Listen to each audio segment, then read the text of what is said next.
episódio do Pode Vinho Jurídico. Eu sou a Bruna Alves. E eu sou a Amanda Fonseca. E hoje vamos conversar sobre um tema pertinente na vida de todo cidadão e principalmente dos médicos, né, Bruna? Isso. Quem nunca foi atendido e acreditou que tinha sido vítima de negligência, de um erro médico? E qual médico nunca foi encurralado com uma ação judicial ou uma notificação administrativa?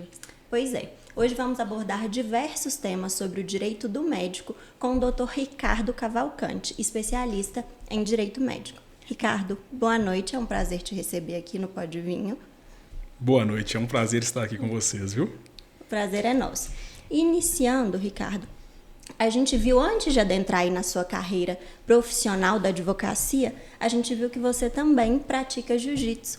E não só um praticante comum, é um black belt, que para quem não sabe é um faixa preta, né? Conta pra gente um pouquinho como que é essa história, né? O que você absorve ali do jiu-jitsu na vida cotidiana, se isso te ajuda, te auxilia ali no dia a dia, como que foi para chegar aí? Hoje, para mim, o jiu-jitsu é inviável pensar uma vida sem o jiu-jitsu, né? Faz 13 para 14 anos que eu treino jiu-jitsu, né? Então é uma caminhada longa, faz 3 anos agora que eu peguei a black belt, né? A faixa preta. Sempre treinei jiu-jitsu como esporte, como uma prática esportiva mesmo, e hoje é uma terapia, né? Para mim, o conteúdo mental do jiu-jitsu, ele é o que me permite viver esses momentos de tensão, né, que nós advogados vivemos o tempo inteiro, e ter tranquilidade para lidar com isso. Então o jiu-jitsu hoje para mim é extremamente importante na minha vida pessoal e muito na minha vida profissional. E como toda arte marcial, né, falam que o jiu-jitsu, a pessoa tem que ter uma resiliência, um autocontrole, né, e uma disciplina muito grande, é algo muito marcante no jiu-jitsu, né, principalmente por ser uma arte voltada para a defesa. Como que isso auxilia na sua advocacia? Auxilia justamente, você usou a melhor palavra possível, que é a resiliência. Porque no jiu-jitsu é uma arte muito ingrata, né, porque se eu fico ali 2, 3 semanas sem treinar, eu volto e eu sou amassado pelos meninos faixa marrom, faixa roxa, os próprios faixa pretas mais novos. E ali não tem ego, né? Dentro do tatame é todo mundo igual, tá todo mundo do mesmo jeito. É o professor, o pedreiro, o policial, o advogado, o médico. Tá todo mundo treinando ali. E o que é legal, eu treino de manhã, né? Porque é o horário que ajusta melhor a minha rotina. E no meu treino de manhã, treino com 4 médicos. Um faixa preta, um faixa marrom e 2 faixa roxa. E assim, é um intercâmbio, é uma troca o tempo inteiro. E para eles, o recado que eu escuto é saúde mental. O jiu-jitsu, além da saúde física, é para lidar com pressão, que os médicos também, né, vivem momentos de pressão, acho que tanto quanto nós, advogados. E acho que deve ser desestressante também. Eu acho que eu teria vontade um dia de praticar uma luta, uma arte marcial para soltar energia. É sensacional. E principalmente eu falo muito, eu queria muito que minha esposa é médica, queria muito que ela fizesse. Por uma questão de defesa também. Muito, sim. Tem um gasto calórico e energético absurdo num treino de jiu-jitsu. Não vou mentir que mulher olha muito isso. Esse lado é ótimo. Né? E o intuito de defesa, porque ali a técnica ela supera a força. O jiu-jitsu te ensina isso. Né? Então, acho que até por uma questão de uma sociedade muito estranha que a gente vive hoje, né? A gente vive muito violência contra a mulher e coisas do tipo, o jiu-jitsu ele serve como uma barreira também para isso e para confiança. Acho que é primordial. O jiu-jitsu eu sou suspeito para falar, porque para mim é a melhor arte marcial. E quando que ele entrou na sua vida? Ele entrou na minha vida num momento de transição. Eu sempre fui muito adepto do esporte. Minha vida sempre foi voltada para o esporte. E no segundo para o terceiro ano, eu tive uma discussão com a minha família, chamei minha mãe para uma conversa, que foi, tento seguir uma carreira profissional no futsal, que era onde eu jogava no Minas Tênis Clube, ou vou estudar e vou ser advogado. E aí, dentro dessa decisão, acabou que tomamos a decisão de estudar. Sempre soube que eu ia querer ser advogado. Né? Minha mãe é advogada, enfim, tem a história por trás. E aí eu precisava arrumar um esporte, porque eu passava metade da minha vida treinando futsal. Dentro do Minas, eu tinha treino de 2 às 4, depois de 6 às 8 todos os dias. E eu precisava preencher essa lacuna. Né? E o jiu-jitsu foi o que eu encontrei para preencher essa lacuna. Então, no momento que eu larguei o futsal, eu encontrei o jiu-jitsu, me encontrei no jiu-jitsu e desde então não consegui mais sair.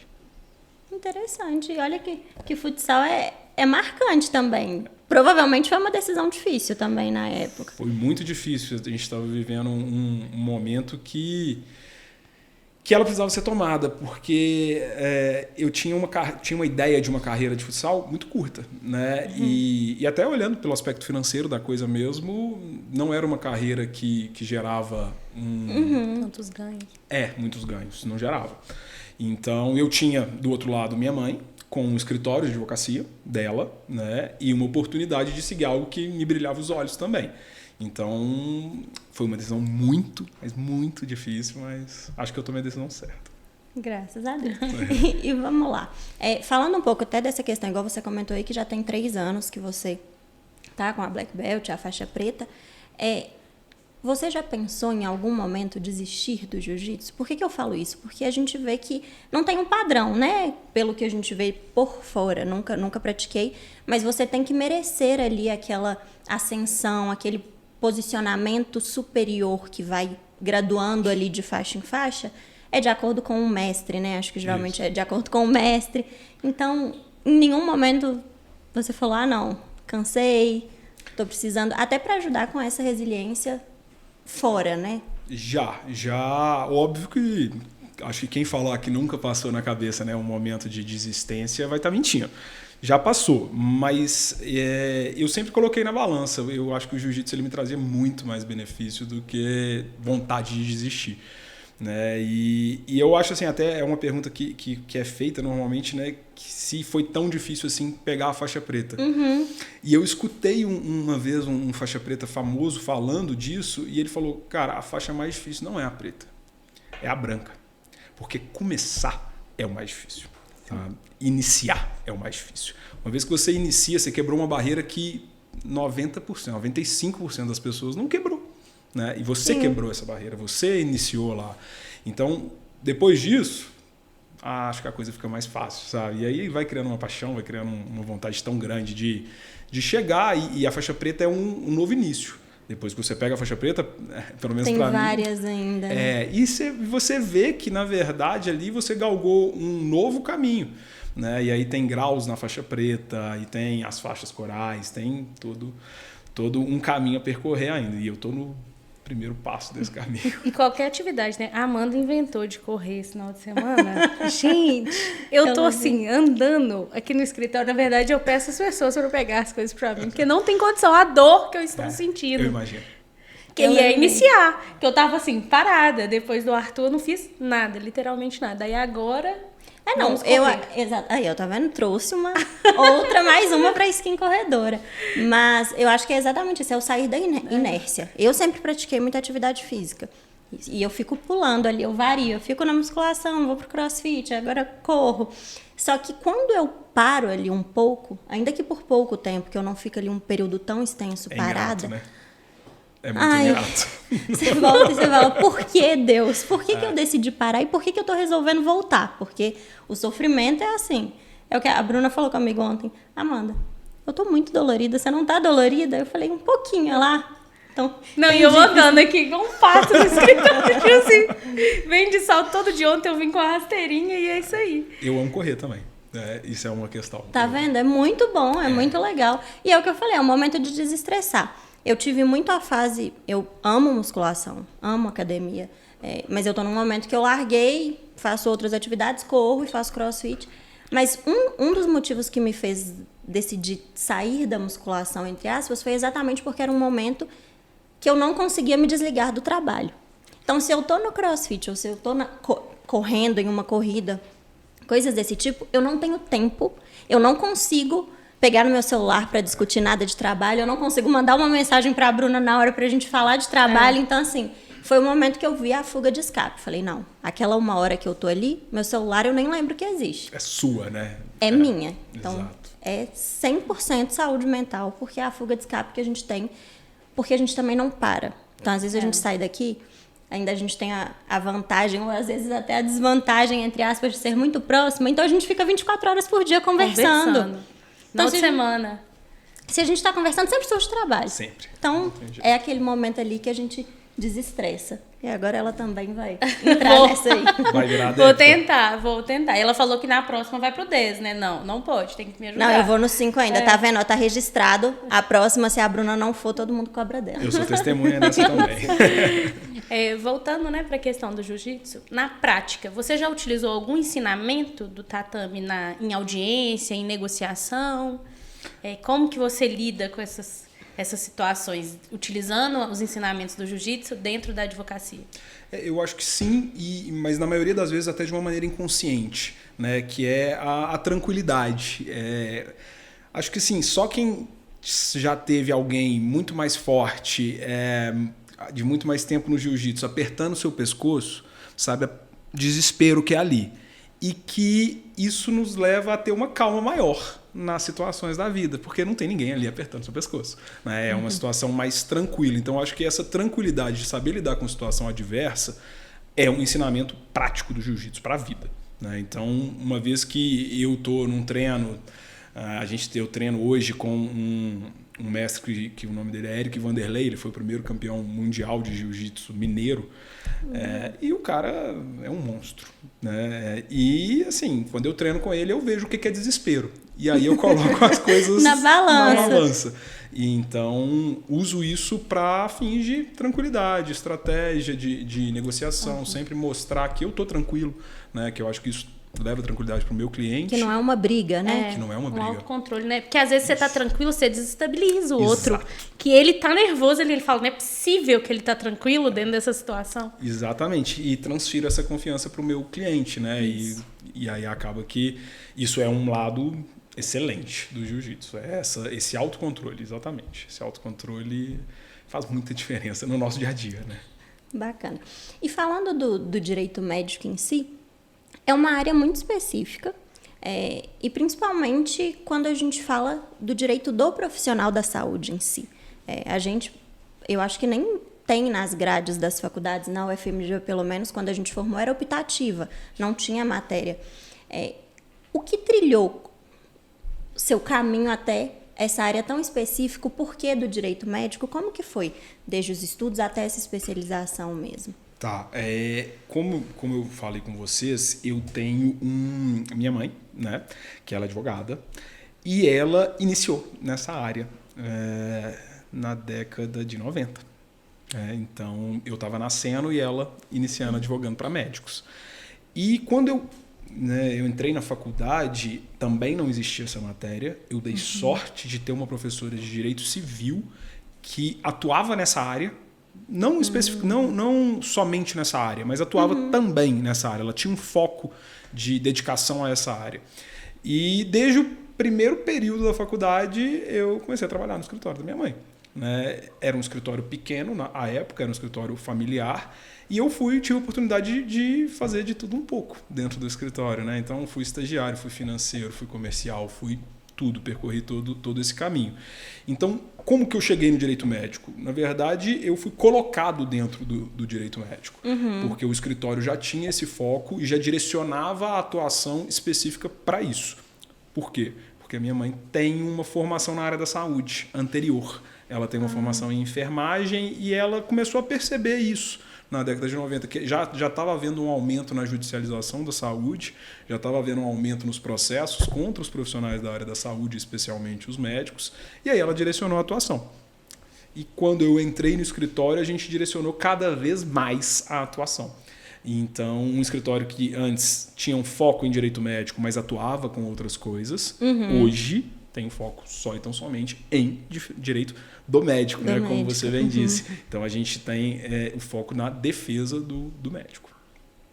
A gente sabe que a medicina, né, assim como o advogado, tem um conselho, né, que regulamenta, né, que estabelece as regras de atuação, que é o CRM.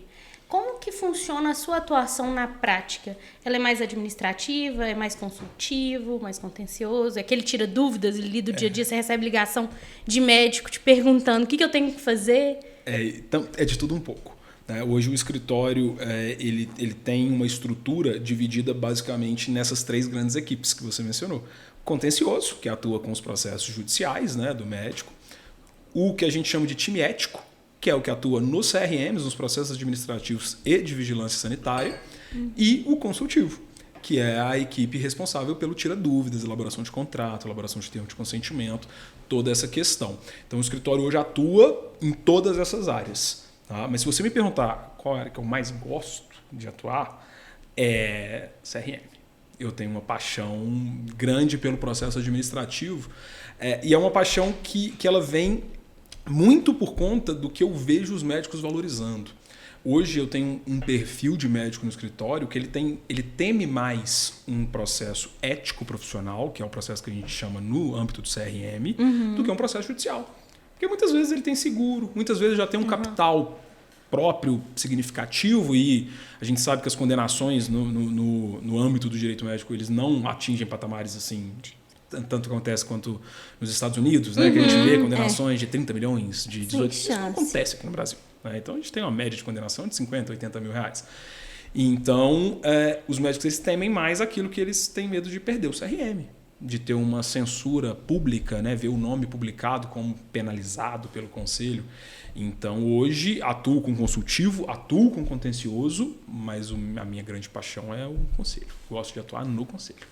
Até para o pessoal entender um pouco melhor também, como funciona esse processo ético-profissional, né? Igual você mencionou. O médico recebe uma notificação, ele comete alguma infração, como que é o andar da carruagem, vamos dizer assim, nesse procedimento administrativo? O procedimento administrativo ele começa de duas formas básicas. Ou ele se inicia através de uma denúncia, tá? Seja de um paciente ou de qualquer pessoa pode fazer essa denúncia, colega. Hoje a gente tem a figura, né? Eu odeio essa figura, mas a gente tem a figura do médico denunciando o médico. Os colegas se denunciando. Sério? Então aquele corporativismo que a gente imaginava da medicina não e existe. A gente acreditava a gente que ainda porque a gente que advogado não tem isso, mas que médico tinha esse corporativismo. Não tem, gente. Infelizmente não tem. Tá? Isso é um mito que está sendo cada vez mais quebrado. Os médicos processam por tudo. Tem médico denunciando o médico no CRM por publicidade. Fala, olha, esse camarada está atuando aqui na minha área e está divulgando isso e aquilo, não pode. E denuncia em nome próprio, porque não pode denunciar anônimo. Né? Então, temos esse primeiro ponto, né, que são as denúncias, e tem aquilo que a gente chama de ex officio, de ofício. O próprio conselho verifica, seja na mídia, seja publicidade, que há uma potencial infração ética e dá início à fase de sindicância. A fase de sindicância ela se assemelha a um inquérito policial. Ela é bem sumária, vamos falar assim. Né? Então o conselho começa a investigar. E aí o que ele faz? Ele manda o que a gente brinca lá no escritório, que é a cartinha para o médico, que é o desespero de todo médico. Recebeu uma cartinha solicitando esclarecimentos, manifestação sobre aqueles fatos. E é interessante porque o conselho, quando ele manda essa cartinha, ele não te conta exatamente aquilo que ele está investigando. Ele fala assim, olha, tem esses fatos, se manifeste sobre ele. Ponto. E deixa o médico se manifestar. Então a gente já viu de tudo. Já viu médico que acredita que a denúncia se restringia, por exemplo, a uma queixa de um paciente e que no carimbo dele estava ali uma divulgação indevida de especialidade. Estava anunciando uma especialidade que ele não possuía. Aí o conselho ia e falava, tudo bem, com relação à queixa do paciente, eu arquivo. Mas eu vou abrir um processo ético profissional contra você por conta da divulgação indevida de especialidade. Então, essa primeira defesa ela é extremamente relevante. Depois dessa fase de sindicância, o conselho elabora uma conclusão, chama relatório conclusivo da sindicância. E aí ele pode optar por alguns tipos de cenário. O primeiro é a abertura de um processo ético profissional. Esse cenário acontece quando o conselho fala assim, olha, tem um indício de infração ética. Eu preciso averiguar isso daqui mais de perto. Tá? Aí abre um processo. Ou ele pode falar, olha, essa situação aqui não vejo indícios de infração ética. Arquiva a sindicância. E pode também algumas outras situações que já ouviram falar do TAC no âmbito do CRM, termo de ajustamento de conduta? É um acordo que o médico reconhece implicitamente o cometimento da infração e faz um acordo de que não vai mais cometer aquela infração. Isso só pode acontecer naquelas infrações como publicidade, coisas de menor gravidade. Né? E tem a conciliação, que é quando o conselho entende que há uma possibilidade do médico se conciliar com quem o denunciou. E aí o conselho abre, só que, olha, o conselho tem umas peculiaridades. Né? Na conciliação não pode haver acerto pecuniário. O conselho veda expressamente, fala, olha, vocês podem conciliar, mas vocês se entendam, não pode haver pagamento. Mesmo se for um caso médico-paciente. Mesmo se for um caso médico-paciente. Ele veda expressamente o acerto pecuniário entre o médico e o paciente, ou quem quer que seja que esteja denunciando ele. Então, tem essa primeira fase, ela acaba com essas conclusões, né?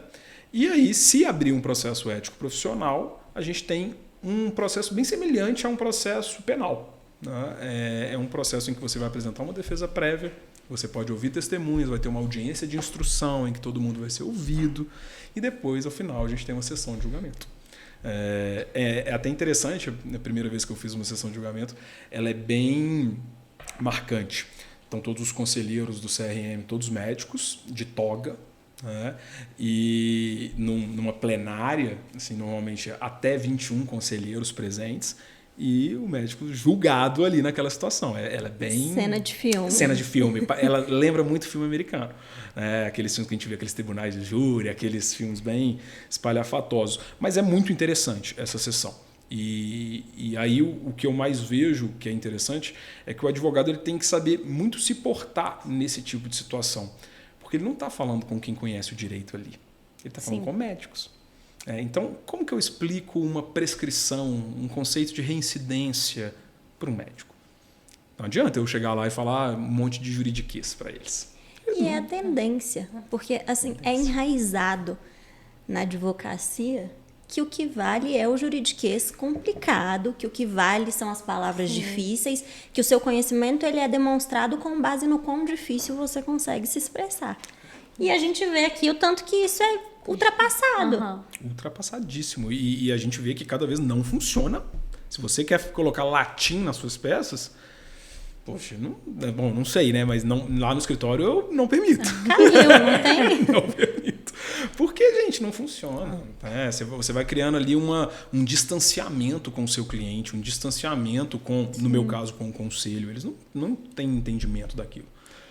E isso demonstra a necessidade de uma especialização, né? Porque você falou no início que a defesa pode abrir um leque gigantesco, se você não tiver conhecimento, que ele não está te contando tudo. Exato. É exatamente isso. Eu falo que a fase mais primordial do médico contratar um especialista nessa área, que tem atuação no CRM, é a fase de sindicância. Porque é ali que as regras do jogo vão ser definidas. A sua resposta ali pode caminhar para uma abertura ou pode caminhar para o arquivamento, resolver a questão. Se você aborda só um dos temas possíveis, certamente o conselho vai abrir um processo contra os outros. Só que, igual eu falei, o conselho não te conta tudo que ele está olhando. Ele simplesmente fala, se manifeste sobre isso.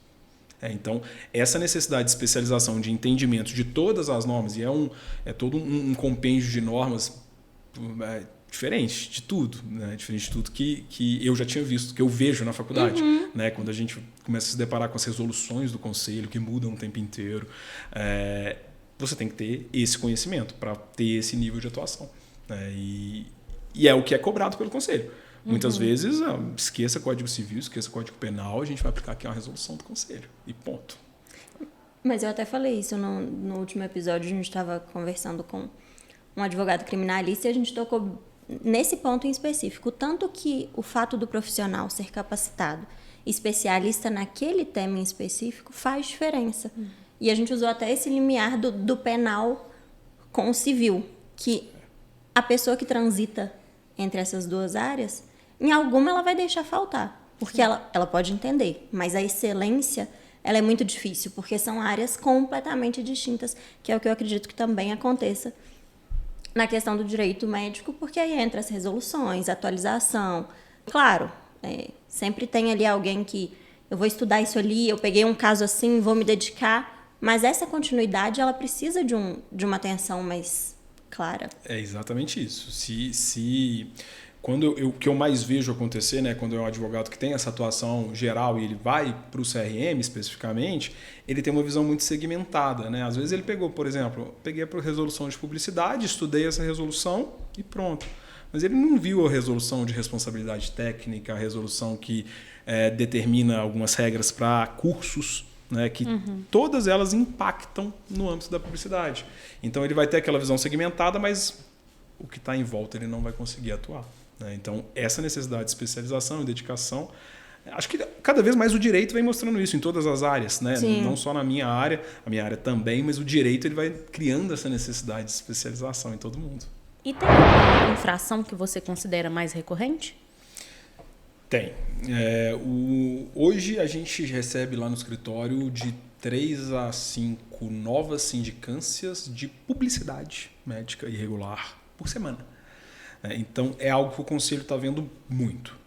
No ano passado eles editaram uma nova resolução de publicidade médica e foi uma mudança de paradigma. Todas as resoluções, o Conselho legisla sobre isso desde a década de 70 e todas eram extremamente restritivas. Vocês veem aí no Instagram, provavelmente, que de todos os profissionais o médico é o que deveria publicar menos coisas, né? Aqueles antes e depois. A gente sabe que não é a prática, né? Mas deveriam. E essa resolução ela tentou trazer uma ideia de permissividade maior. Só que não como os médicos acharam que ela trazia. Tá? Então, o que vocês devem ver aí hoje, que eu vejo, né? Exposição da imagem de paciente, depoimento, antes e depois, menção à caneta emagrecedora, né? Vocês já viram? Monjaro, Ozempic, essas coisas. Isso tudo é proibido pela legislação de publicidade médica. E aí o médico acredita muito, mas meu colega faz, posso fazer também. Não tem problema. Né?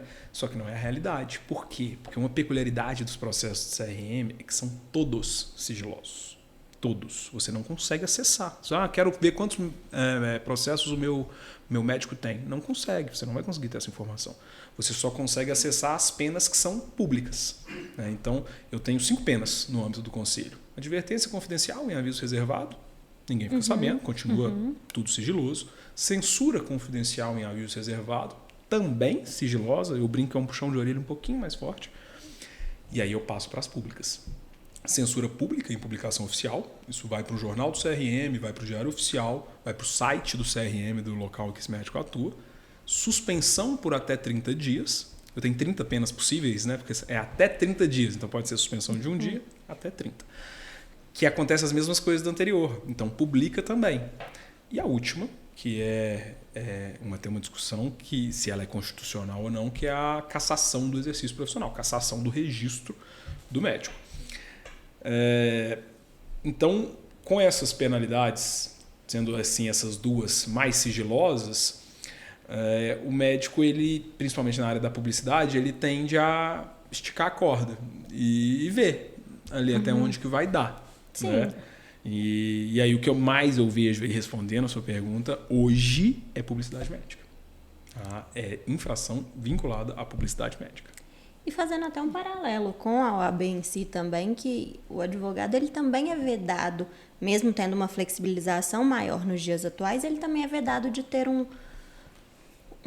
uma publicidade ali com viés mais comercial.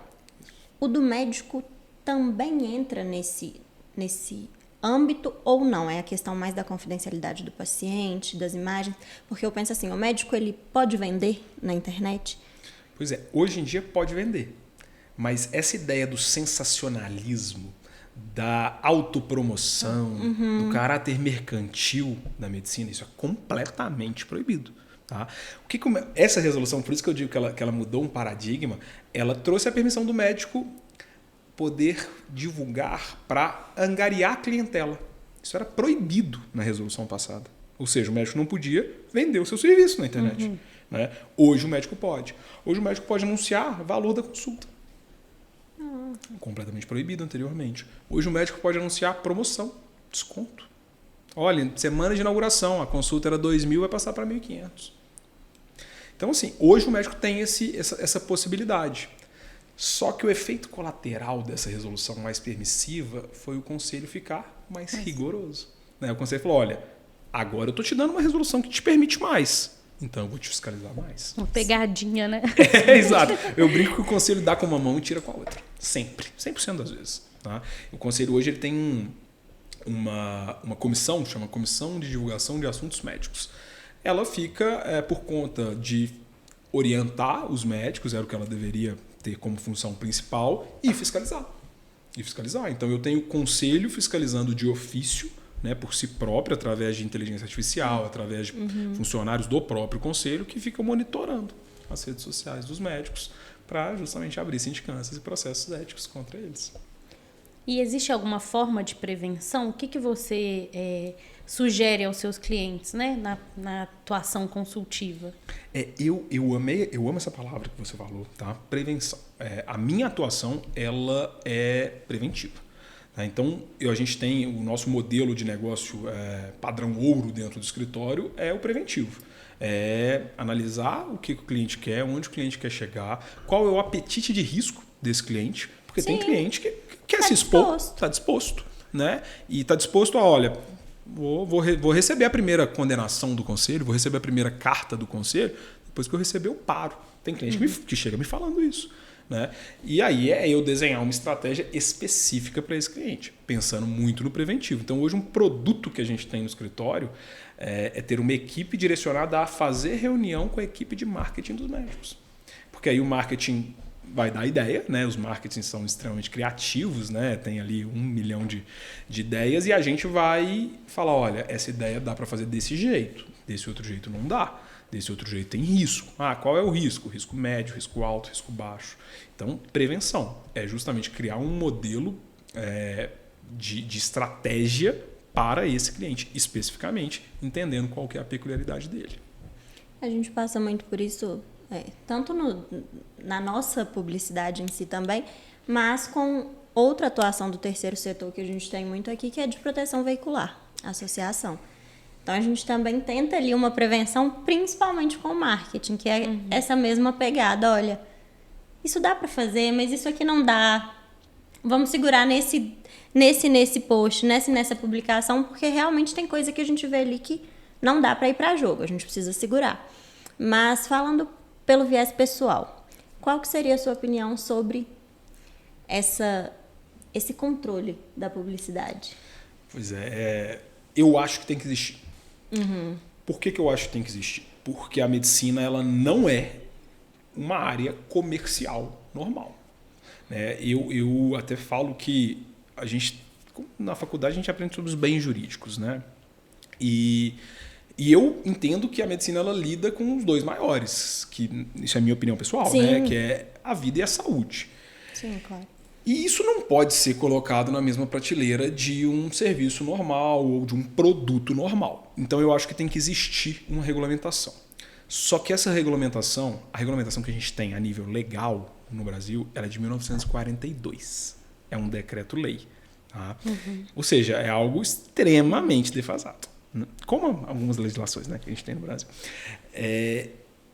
E ele dá um caráter subjetivo para a atuação do conselho. E é isso que me incomoda, porque não gera segurança jurídica. Né? E gera, na verdade, uma insegurança muito grande. Então, isso me incomoda. Eu acho que tem que ser regulamentado, mas tem que ser regulamentado por quem de direito, Congresso Nacional, né? E aí outorgar ao conselho o poder de fiscalizar, que de fato tem, e tem que aplicar as normas, mas essas normas deveriam ter um caráter mais objetivo do que tem hoje. Elas são extremamente subjetivas. E eu tenho uma figura, por exemplo, que eu tenho um mesmo processo no Conselho da Bahia, em que o médico é absolvido, e um processo no Conselho de Goiás, que o médico é condenado. A mesma situação, a mesma publicidade. Por quê? Porque na Bahia se entende de um jeito e em Goiás se entende de outro. A gente sofre.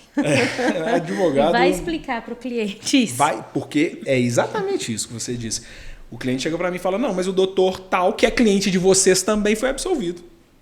Eu falo, como é que eu respondo para ele que lá na Bahia é de um jeito e em Goiás é um outro, que eles aplicam as mesmas normas, mas têm entendimentos diferentes. E médico geralmente é um cliente instruído, né? Ele tem conhecimento ou busca o conhecimento. Eles são muito inteligentes. São muito inteligentes. E é difícil de explicar, é difícil justificar. Né? E aí a instância que seria a instância pacificadora, que seria o Conselho Federal de Medicina, que julga em grau recursal, ele muitas vezes também, entre as próprias câmaras, bate cabeça. Tem entendimento diferente. Como a gente vê, né, no Poder Judiciário. A gente sempre volta no Judiciário, eu já falei isso antes também. Não adianta, não dá pra gente fornecer nenhuma garantia para cliente, porque sempre a gente precisa explicar que depende da cabeça de quem for julgar. Exato. Depende do entendimento de quem for julgar. Então, a gente já teve casos aqui da mesma família. Então, assim, a gente distribui o caso, o mesmo ocorrido, todo mundo da família, distribuímos uma ação para cada. Teve ação que foi procedente, teve ação que foi improcedente. Só não pode ser da nossa família. Porque a nossa família, ela puxa pra negatividade. É improcedente. Eu não advogo pra família Não, mais. A gente Não tá vetando. Eu não advogo Não tem pra- como. Exato. O que é isso? Parece que assim, o juiz é Bruno Araújo Alves, fulano Araújo Alves, não, improcedente. É exatamente isso. E para explicar isso para os médicos, eu faço uma analogia com a profissão deles. Eu falo, olha, vocês podem prometer cura para o paciente de vocês? Não. Eu também não posso prometer que eu vou ganhar. E de fato não podemos. Né? Não, nem eu, nem eles. Não, e o problema é que tem, querendo ou não, tem advogado que promete. Então, às vezes, a gente pega a casa aqui de cliente que fala, não, mas fulano me falou que é certo. Causa ganha. Causa ganha. Aí eu sempre argumento, eu falo, gente, olha, nunca vai sair da nossa boca aqui que é causa ganha. Você tem grande probabilidade de ganho? Tem. Mas pode ser que dê tudo errado. Exato. E acontece, não adianta, a gente depende do entendimento de outras pessoas, então não é sempre que a gente ganha e não é sempre que todo advogado ganha, porque tem ali as nuances. Então, o momento da perda, ter que dar a notícia da improcedência, acontece para todo advogado. É péssimo, é um saco, principalmente quando a gente acredita naquela causa, a gente vê um potencial ali, mas chega esse momento, a gente precisa. É péssimo, mas acontece. Não tem jeito. Né? E faz parte do nosso dia a dia. Ter que conversar sobre isso. Infelizmente, não tem jeito. E entrando um pouco nessa esfera jurídica, né, a gente vai começar a falar um pouco da questão da responsabilidade civil do médico. A gente sabe, né, que, em regra, é uma responsabilidade de meio e não de resultado. Como que funciona isso na prática e como que você explica isso para o seu cliente? Perfeito. Eu até defendo, sempre defendi, inclusive meu TCC, né, na graduação foi justamente sobre isso, discutindo sobre a obrigação de meio e obrigação de resultado do médico em procedimentos médicos estéticos. Né? Porque a obrigação de meio ela é a regra, de fato. Né? Então, ela sendo a regra, o médico ele precisa fazer tudo aquilo que está ao seu alcance, né? E tudo aquilo que a ciência preconiza em prol do paciente. Ele, obviamente, aquilo que a gente estava falando, ele não garante a cura, ele não é garantidor da cura daquela determinada enfermidade. Só que o STJ, né, o nosso querido Superior Tribunal de Justiça, ele pacificou que para procedimentos estéticos médicos é a obrigação de resultado. Né? E obrigação de resultado não necessariamente de atingir a expectativa do paciente, isso precisa ficar muito claro. Né? Sim. A obrigação de ter um resultado adequado àquela técnica que foi empregada naquele procedimento.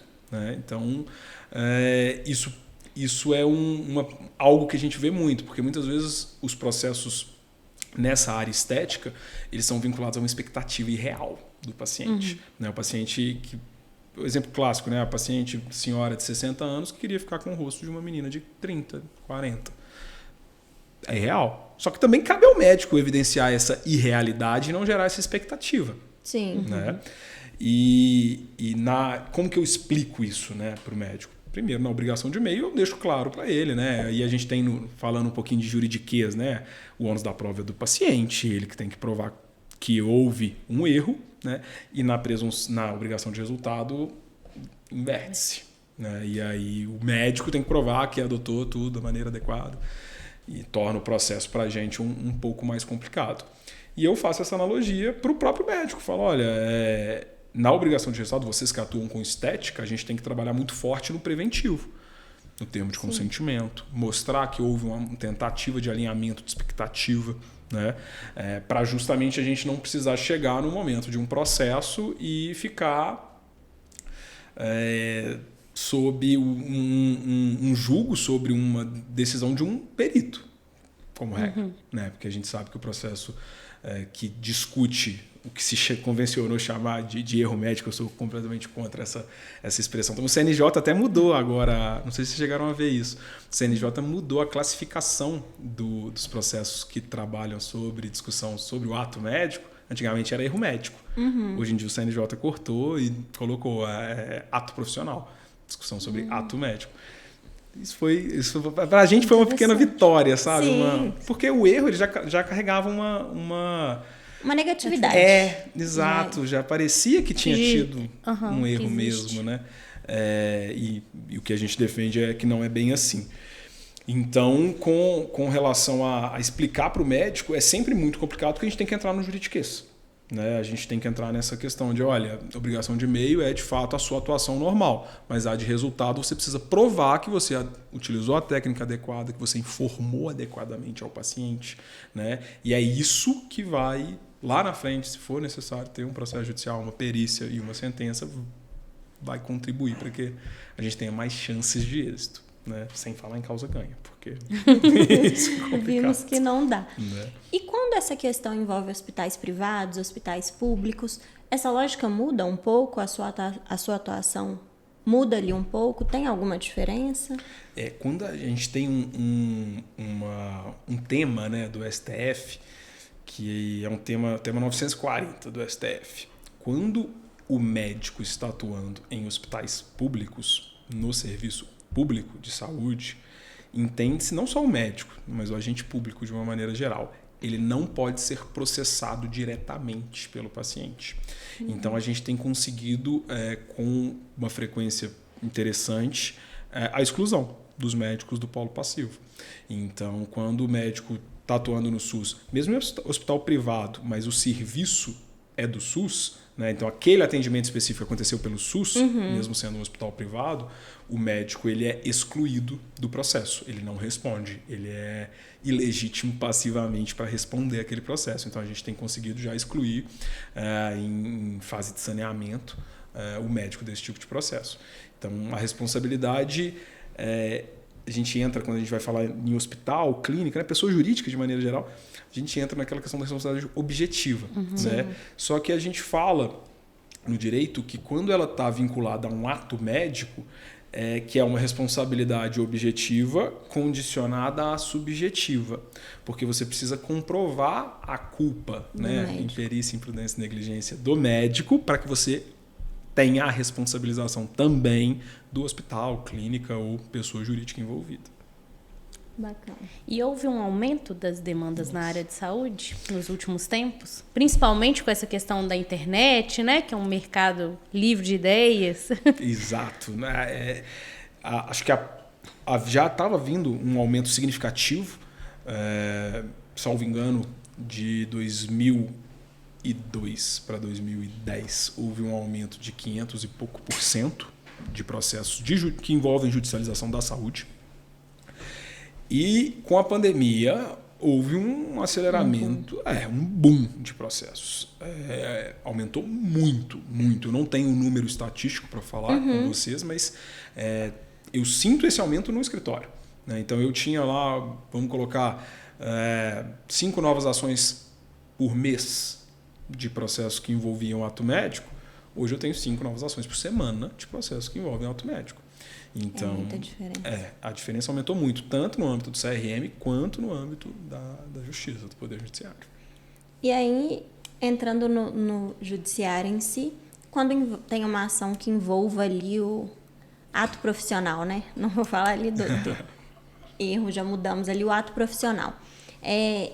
Como que é para demonstrar? Existe uma distinção clara entre essa questão de uma responsabilidade por um ato profissional e uma insatisfação daquele paciente, né? Não só nos casos da estética, mas a gente fala com uma certa delicadeza, porque querendo ou não, geralmente ações que envolvam, quando não é caso de estética, mas ainda assim os casos de estética também, mas que envolvam o direito médico em si, elas tendem a ser muito delicadas, porque a gente tem ali a saúde, às vezes a vida de um paciente. Como que é quando essa questão chega ali na seara judicial mesmo? Você foi perfeita na colocação, é muito sensível. Né? A gente tem que ter muito estômago para fazer algumas audiências, alguns contatos em que a gente vê, por exemplo, algo que mexe muito comigo particularmente.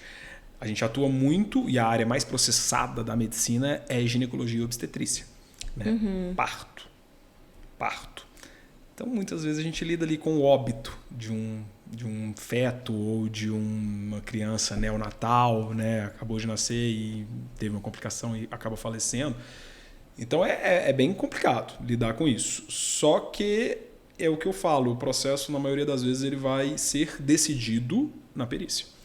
E como a gente lida com isso? a gente sempre orienta os nossos clientes, né? Uma quesitação bem feita, né? Apresentar quesitos interessantes e relevantes para o processo, para o perito, e ter um assistente técnico. Porque a prova técnica é a mais relevante, sem nenhuma dúvida, em um processo que se discute ato médico, de uma maneira geral. Então, ter... Onde que esse processo vai ser decidido? Vai ser decidido na decisão do perito que vai atestar se o ato profissional foi executado de acordo com a literatura, de acordo com a melhor técnica e observando as peculiaridades do paciente ou não. E aí, quando você tem essa resposta, a insatisfação ou a satisfação do paciente com o resultado, ela fica em segundo plano.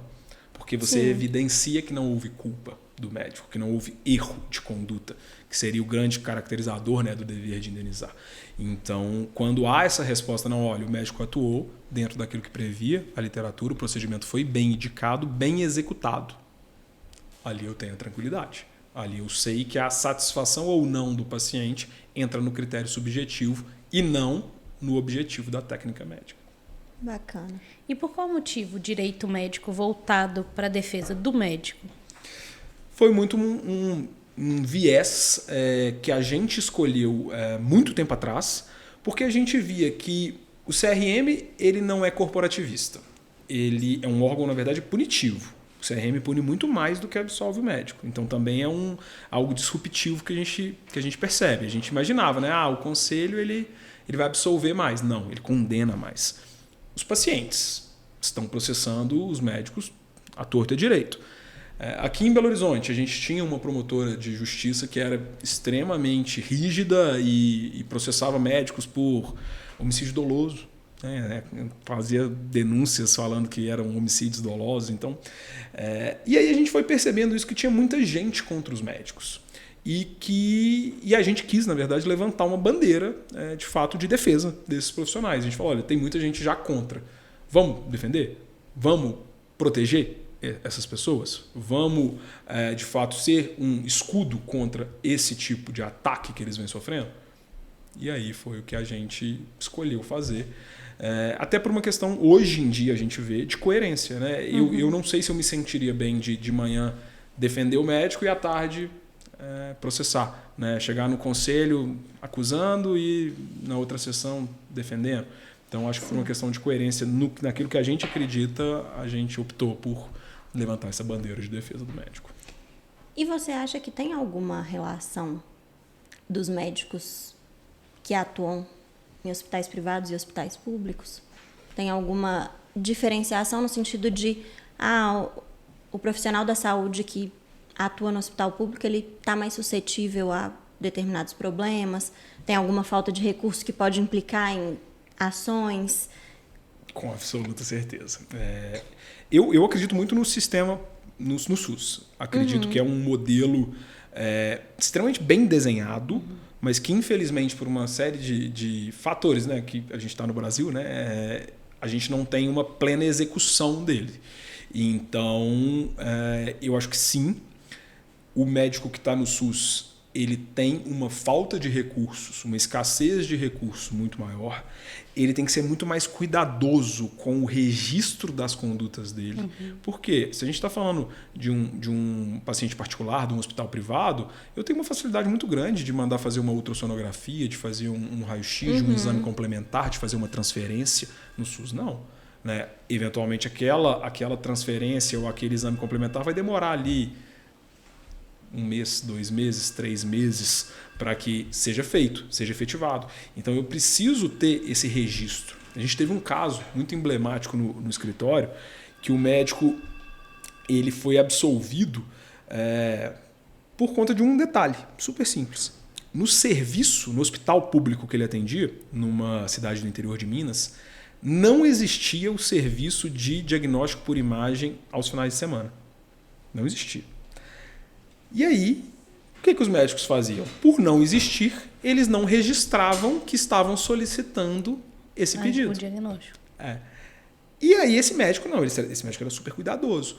Então ele, mesmo sabendo que não havia o serviço, ele registrou em prontuário. Solicito a realização de ultrassonografia ou raio-x, não me recordo, era um exame de imagem. E aí quando o paciente piorou, complicou, faleceu e quando houve o processo contra esse médico, qual foi a tese? Espera aí, a responsabilidade não é dele. Ele solicitou. Sim. O que ele precisava fazer, ele fez. A estrutura hospitalar não dispunha desse exame, mas isso não é responsabilidade dele mais. E aí ele foi absolvido por conta dessa anotação. Então, no hospital público, eu sempre recomendo que os médicos tenham muito mais cuidado com as anotações, com os registros, mais cuidado ainda do que deveriam ter como regra. Isso demonstra, né, a necessidade de atuação no consultivo. Se ele não conhecesse dessa necessidade de uma anotação, ia passar despercebido e às vezes condenado, né? Exato. Eu lembro até que ele ligou, eu era estagiário na época, ele ligou para a doutora Palova, que é a sócia majoritária do escritório, fundadora do escritório, e no meio do plantão, isso era 11 horas da noite, uma sexta-feira, questionou o que eu faço. E aí foi uma orientação que foi dada, falou, registra a solicitação, mas não tem, registra, deixa tudo registrado. Em qualquer canto, deixa ali, exato, porque vai precisar em algum momento. Precisou, né? Então, esse é o papel do consultivo, porque como a gente lida só com médico, a gente tem que ficar à disposição quase que full time, né? Então, sim, sábado, domingo, feriado. Acho que o advogado, né? Não adianta. E entra, né? O cliente às vezes, nossa, mas eu não tenho processo. Para que necessidade de contratação de um advogado? Não tem essa necessidade efetiva, eu não tenho processo. Aí, não, você não tem processo porque a gente atuou no consultivo. É exatamente isso. Ele não vê esse valor, né? O que economizou para ele essa ligação, né? Sim. Então, o consultivo é o que me brilha os olhos, o preventivo, fazer essa prevenção, conversar com os nossos... Ter uma proximidade grande com os clientes, eu acho que é o que faz toda a diferença. E para mim, falando sinceramente, para mim é o que as pessoas mais têm dificuldade de aceitar que precisam.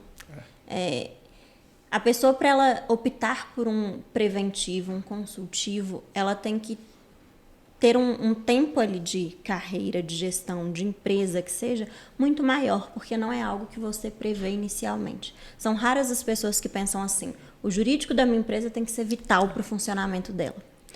Para o meu serviço, né? Ainda que não seja para uma empresa, é muito difícil. Isso a gente vem tentando há algum tempo desconstruir lá no escritório, porque o advogado é visto como um custo, né? Infelizmente. E aí a gente tenta desconstruir e mostrar que a gente é parceiro, na verdade. Que a gente pode até, nesse momento, ser um custo, mas que lá na frente a gente está economizando, às vezes, centenas de milhares de reais para esse cara, né? Para esse cliente, que vai deixar de responder um processo, vai deixar de ter esse estresse e vai poder se dedicar àquilo que ele faz bem, né? Que é a medicina, que é a atuação dele e fazer o lucro dele dentro da atuação dele sem se preocupar, porque a gente já resolveu o preventivo, né? A gente já resolveu o consultivo. Sim. E agora a gente vai para a nossa sessão de perguntas rápidas, que a gente tem ao final de todo o episódio. São perguntas mais objetivas, mais para a gente ter ali uma recepção legal e ter uma ideia ali de imediato, para a gente ver como é o pensamento em cada pergunta. Vamos lá. Vamos lá. Qual foi o maior aprendizado que o direito médico trouxe para a sua vida? Difícil essa, hein? Bom, o maior aprendizado. O maior aprendizado foi de que toda história tem dois lados. Porque a gente muitas vezes vê ali, igual eu mencionei, o óbito no parto, né? E às vezes não tem culpa do médico, de fato. Né? O ser humano ele é único, a reação orgânica é única, cada pessoa vai reagir de uma maneira diferente, né? E a medicina ela tenta controlar isso, mas eventualmente não tem jeito. Né? Eventualmente, de fato, a reação orgânica e o fato de cada ser humano ser muito peculiar dificulta. Então, toda história tem dois lados, não julga precipitadamente, analisa toda a situação antes de emitir algum tipo de julgamento. Bacana. E o que todo médico deveria saber sobre responsabilidade jurídica? Eu dou muitas aulas e palestras sobre esse tema e eu sempre falo que se o médico sair da aula entendendo que ele precisa preencher um bom prontuário, valeu. Porque às vezes a atuação foi perfeita, mas o registro da atuação não foi. E o que vai ficar para o processo? O registro. Então, eu sempre falo, se o médico puder entender que o bote salva a vida deles ou a âncora é o prontuário, depende dele. E depende só dele, porque o bom preenchimento depende só do médico. Qual foi o seu maior desafio na advocacia médica até hoje? Meu maior desafio foi um processo até recente de um médico que chegou para a gente com uma atuação, ele chegou com 3 processos éticos profissionais, todos os processos dentro do CRM, e ele chegou cassado para a gente, chegou com o registro cassado. E a gente teve que fazer uma atuação tanto na esfera do Poder Judiciário para entrar com mandados de segurança contra as primeiras decisões, quanto no Conselho Federal de Medicina para reverter essa cassação. E graças a Deus deu tudo certo. Amém. Mas foi um desafio em tanto. Em uma palavra, como você descreve a prática da advocacia no direito médico? Gratificante. Apesar de tudo, de todos os problemas, eu gosto muito de atuar nessa área, me sinto realizado. Qual foi a decisão mais difícil que você já tomou na sua trajetória profissional? Tivemos um caso, eu não posso nem citar o nome, mas de um médico extremamente famoso que teve o seu registro cassado e que nos procurou para que a gente realizasse a defesa dele. E sentando com a doutora Palova para tomar essa decisão, a gente decidiu por não atuar na defesa dele. E essa foi a decisão mais difícil que a gente tomou, né? Então, que eu tomei à frente do escritório. Voltamos lá no futsal, na hora de decidir, tá vendo? Exatamente. Ricardo, foi um prazer te receber aqui. Nosso bate-papo foi muito interessante. Acho que a gente sai daqui com uma carga muito maior do que a gente iniciou. Foi muito bacana, muito obrigada. Vou deixar aqui, mais uma vez, lembrem de curtir, compartilhar, comentar. Se curtiu, envia para o amigo, colega, conhecido, familiar. O Instagram do Pode Vinho Jurídico é @PodeVinhoJurídico. Bruna.Araújo Alves. Mandinha FK. E deixo aqui o espaço também para você divulgar seu trabalho, passar tudo que você entende aí ser relevante. Foi muito bacana. Mais uma vez, muito obrigada. Eu agradeço muito o espaço, tá? Eu acho que o nosso bate-papo hoje foi espetacular. Agradeço mesmo. Foi uma honra estar aqui. Quem quiser nos seguir, temos 2 Instagrams, Palova Direito Médico, que é o Instagram institucional do escritório, e rca.cavalcante, que é o meu Instagram pessoal. Fiquem à vontade, lá a gente tenta compartilhar algumas dicas sobre direito médico e interagir com vocês. Muito obrigado, viu? Muito obrigada. Bacana. Tchauzinho, gente. Boa noite.